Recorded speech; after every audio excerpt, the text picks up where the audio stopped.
Brandtastic Diaries. I am Tanvi Bhatt and thank you for joining us once again on today's show. On today's show of Brandtastic Diaries, we are going to be celebrating a rich icon who's been an industry veteran for over 25 years, empowering people to discover their unique talents, gifts and geniuses and translate all of that into a more meaningful and the right way of work and life. He is the founder and chief design officer of Swift River Coaching and of course a REACH certified personal brand strategist. Please join me in welcoming and celebrating the brand himself, Jeff Rock. Hello Jeff, welcome to the Brandtastic Diaries. Thank you so much for being a part of today's show. So tell us Jeff, what is it that you do at Swift River Coaching apart from empowering people to build iconic personal brands? Hi Tanvi. First, I want to thank you for inviting me to be part of this series. My company is Swift River Coaching, and when I started, the concept was to have a basic executive and career coaching company. And as I built the company, I added additional services along the way, emotional intelligence, and as my background is in project management, I integrated a lot of the coaching methodologies with project management methodology, so I was able to provide a full-service consulting and coaching company. Tell us, Jeff, how has your journey been as a REACH certified personal brand strategist, and how has that milestone completely changed your life? My journey as a REACH strategist really started when I attended the International Coach Federation conference in October of 2010 in the Dallas-Fort Worth area. It was the first time I met William Arruda. And as I had a number of services already, I still felt like something was missing.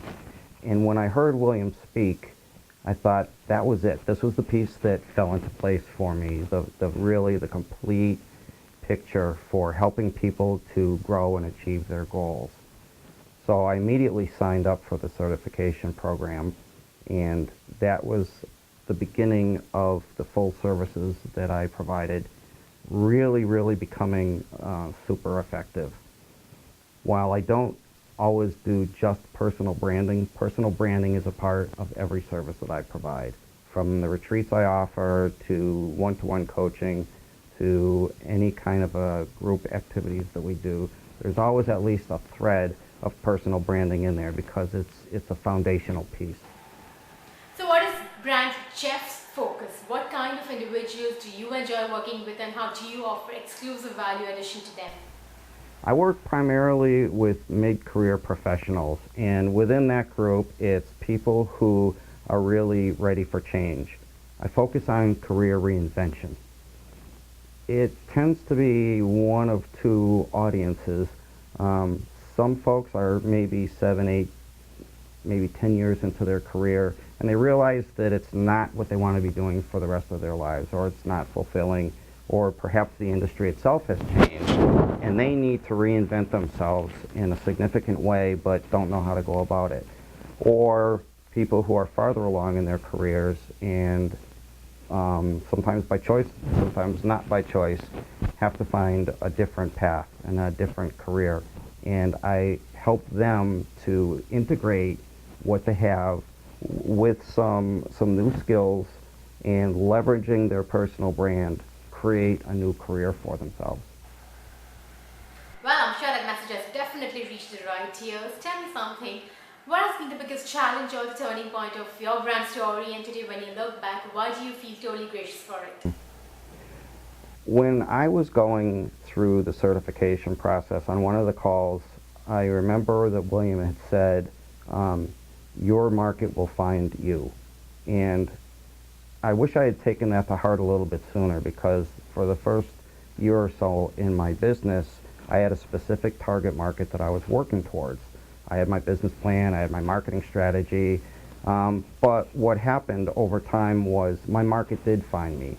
People that I was not seeking out sought me out, and really that was really the best market for me to be working with. I found my tribe, if you will, or my tribe found me. But in either case, that was a turning point in my journey with personal branding, and it really has made a huge difference. And once I let my market find me, I really found my stride. Wow, that's really inspiring. But tell tell me, what is it that inspires you and your brand performance? What inspires me is the transition that my clients go through. They often feel lost when they come to me. They don't know what the next step is. They're concerned about their future, and when they first arrive, there's just a lot of questions. And as we move through the process, it starts to unfold.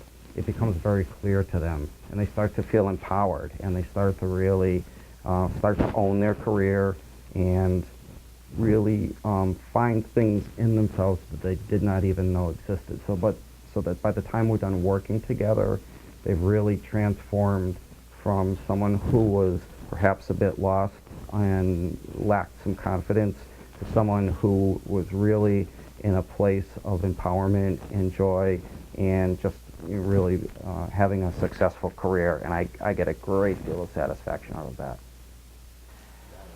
Jeff, being an avid storyteller that you are, please tell us, why do you personally believe that storytelling is the most important part of personal brand management? You know, communicating your brand story is really essential. Nobody gets anything done by themselves. We succeed through other people by servicing other people. And so when we work with our network, we need to be able to have a brand story that people within our network and our communities can understand. It has to be something portable that they can carry so that when the opportunities come up or there is a need for your services, that they have a clear idea of what that is and that they can articulate it to other people as well. So that's a very, very essential part of your personal brand strategy. Jeff, it's time to share your Brandtastic wow, words of wisdom with our audience and help them be more powerful and effective storytellers. When my clients come to me and I explain the difference between rational brand attributes and emotional brand attributes, they get the rational brand attributes. They understand that there are certain things that are the table stakes for being in a position. And that's what they're comfortable with, and that's what the world of employment has sought for so long. So, okay, I've got certification in this, I'm a CPA, I've got an MBA, so on and so forth. The external validators, if you will. What they haven't been so comfortable with is the emotional brand attributes. What are those things that really differentiate you? What are the things that are authentic to you, that increase your value and lend a sense of really who you are, so that you're combining your skills and all of the authentic things about you into one and making you for a more powerful and marketable person. Wow, thank you for that Brandtastic advice, Jeff. It's been a thorough pleasure talking to you today on the Brandtastic Diaries, and thank you so much once again for being a part of the show. Goodbye and take care.